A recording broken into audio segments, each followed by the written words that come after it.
इकबाल ने क्या कहा था, हम बुलबुलें हैं इसकी, ये गुलसिता हमारा, सारे जहां से अच्छा हिंदुस्तान हमारा।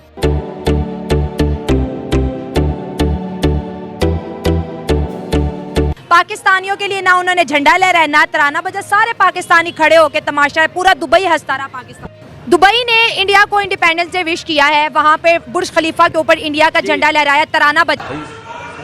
मैं जा रहा हूँ।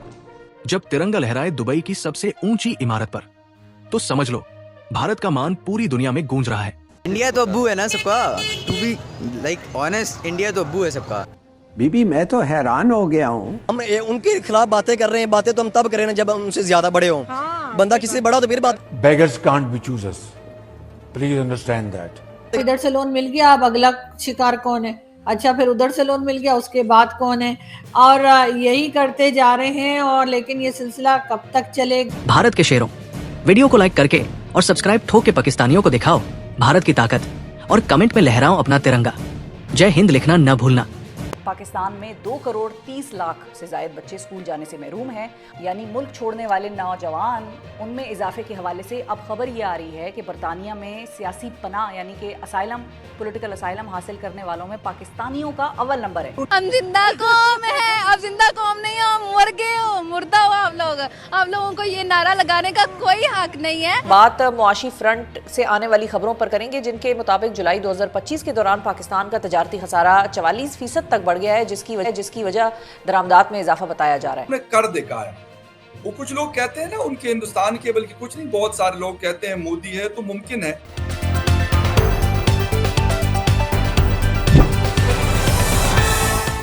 हेलो फ्रेंड्स, जय हिंद।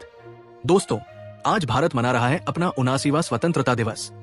इस राष्ट्रीय पर्व में सिर्फ भारत ही नहीं बल्कि दुनिया के कई देश भी शामिल हुए हैं। इस खास मौके पर दुबई की पहचान और दुनिया की सबसे ऊंची इमारत बुर्ज खलीफा भारत के सम्मान में तिरंगे के रंगों से जगमगा उठी। बुर्ज खलीफा पर अक्सर यूएई अपने मित्र देशों के स्वतंत्रता दिवस पर उनके झंडे प्रदर्शित करता है, और इस बार पूरा आसमान भारत के रंगों से रंग गया। वीडियो में साफ दिखाई देता है भव्य इमारत पर लहराता भारतीय ध्वज और बैकग्राउंड में गूंजता हमारा राष्ट्रगान जन गण मन। एक तरह से यूनाइटेड अरब अमीरात ने भारत को स्वतंत्रता दिवस की शानदार बधाई दी है। भारत और यूएई की दोस्ती जिंदाबाद। दुबई के शासक शेख मोहम्मद बिन राशिद अल मक्तूम ने भी भारत को शुभकामनाएं दी। वहीं पाकिस्तान का मीडिया अब चर्चा कर रहा है, देखो यूएई समेत पूरी दुनिया भारत का स्वतंत्रता दिवस मना रही है। बुर्ज खलीफा तिरंगे के रंग में पूरी तरह रंग गया है। तो चलिए दोस्तों, अब बढ़ते हैं आज की वीडियो की तरफ। इंडिया का यौम आज़ादी स्क्रीन पे नजर आ रहा है। स्वीडन हो, ऑस्ट्रेलिया हो, रशिया हो, इसराइल हो, यूएई हो, हर जगह जो है इंडिया के जश्न आज़ादी को बड़े पुरजोश तरीके से मनाया गया। मैं बात करना चाहूँगी कि ये आज़ादी क्या वाकई हकीकी मुल्क जहाँ कोई मार्शल लॉ नहीं लगा, एक ऐसा मुल्क जहाँ पर सारा का सारा कंट्रोल सिविलियंस के हाथों में, एक ऐसा मुल्क जो किसी की कानूनी नहीं बना, एक ऐसा मुल्क जिसने कभी किसी को हवाई अड्डे नहीं दिए, एक ऐसा मुल्क जिसने कभी चाइना और अमेरिका की गुलामी मंजूर नहीं की। ये मुल्क कोई और नहीं, हमारा पड़ोसी मुल्क भारत है। और हम अपनी टीम की जानिब से, अपने चैनल की जानिब से 15 अगस्त की अपने तमाम व्यूवर जो हमें भारत से देखते हैं, ढेर सारी शुभकामनाएं।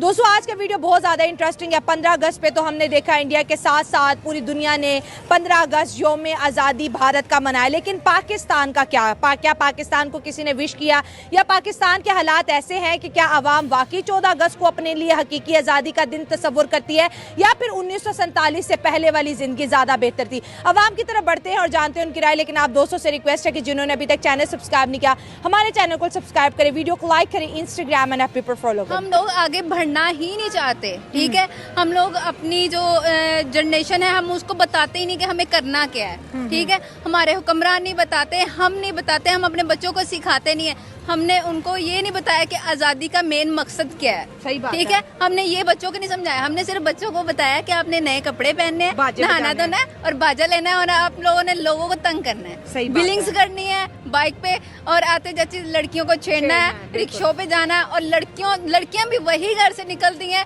जो कहती हैं मैं छेड़ो। पूरी दुनिया में बिजनेस कर रहे हैं इंडिया वाले, इस वजह से वो सारी दुनिया के साथ उनके तल्लुकात अच्छे हैं, इस वजह से वो हर बंदा उनको प्रायोरिटी दे रहा है, प्रायोरिटी देगा तो वो उनके साथ बिजनेस करेगा। इस वजह से पूरी दुनिया में उनका जश्न दिन मनाया जा रहा है। हम एक पोर कंट्री है, इस वजह से हमें प्रायोरिटी नहीं दी जा रही कि इस वजह से हम हर बंदे के साथ बिजनेस नहीं कर सकते, क्योंकि हमने हर बंदे से कर्जा लिया हुआ है। उन्होंने लोगों को कर्जा दिया, उनके सीईओ हैं गूगल सीईओ हैं उनके गूगल के, और बाकी भी सॉफ्टवेयर के देखेंगे आप तो उनके सीईओ हैं, अडोब का भी उनका सीईओ है। तो वो अगर इतने बड़ा मुल्क है तो अगर कोई प्रायोरिटी देंगे तो फिर ही उनके साथ चलेंगे ना वो।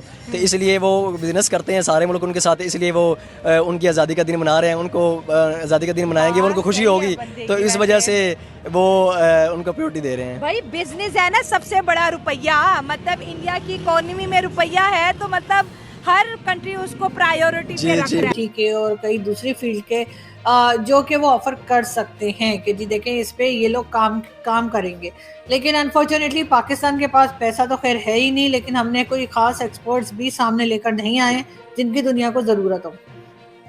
हमारे यहाँ बिल्कुल यही काम चल रहा है कि अच्छा अब इधर से लोन मिल गया, अब अगला शिकार कौन है, अच्छा फिर उधर से लोन मिल गया उसके बाद कौन है, और यही करते जा रहे हैं। और लेकिन ये सिलसिला कब तक चलेगा? 76 ईयर्स तो चल गया बहुत सक्सेसफुली, कोई ना कोई जुगाड़ हम लगाते रहे, लेकिन अब आगे थोड़ा सा मुश्किल नज़र आ रहा है ये काम होता हुआ।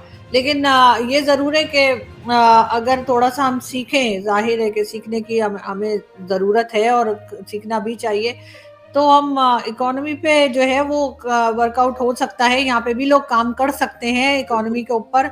और जैसे कि हमारे यहाँ भी गुजराती कम्युनिटी मौजूद है, अगर उनमें से कुछ एक्सपर्ट्स को जो इकोनॉमी के एक्सपर्ट्स हों उनको गवर्नमेंट में शामिल किया जाए, उनको किसी तरीके से इन्वॉल्व किया जाए पाकिस्तान की इकोनॉमी में, तो शायद वो कोई हमें बेहतर एडवाइस कर सके जिससे हम जो है वो अपने आप को भी इस प्रॉब्लम से निकाल सकें। अच्छा आरजू, क्या हमारी प्रायोरिटीज में ये चीज़ शामिल है? मैं ये कभी नहीं कहता कि हिंदुस्तान में काबिल लोग हैं, पाकिस्तान में काबिल लोग नहीं हैं। ठीक है, वहाँ पे ज़्यादा होंगे, उनकी पॉपुलेशन ज़्यादा है, एजुकेशन हमसे अच्छी है, वो अलग बात है। लेकिन पाकिस्तान के लेवल तक भी तो ऐसे लोग हैं जो चीज़ें कर सकते हैं, लेकिन अनफॉर्चुनेटली जब वो कुछ करता है तो हर कोई मुख्तलिफ जो लॉबीज हैं, जिनके लोग पार्लियामेंट में भी हैं, जिनके लोग जुडिशरी में भी है, जिनके लोग ब्यूरोक्रेसी में भी है, जिनके लोग बिजनेस कम्युनिटी में भी है, जिनके लोग जो है वो शायद जिसे कहते हैं कि एस्टैब्लिशमेंट में भी मौजूद है, वो फिर अपनी जिसे कहते हैं कि वावेला मचाना शुरू कर देते। तो आपको लगता है कि हमारी प्रायोरिटीज में ये चीज शामिल है?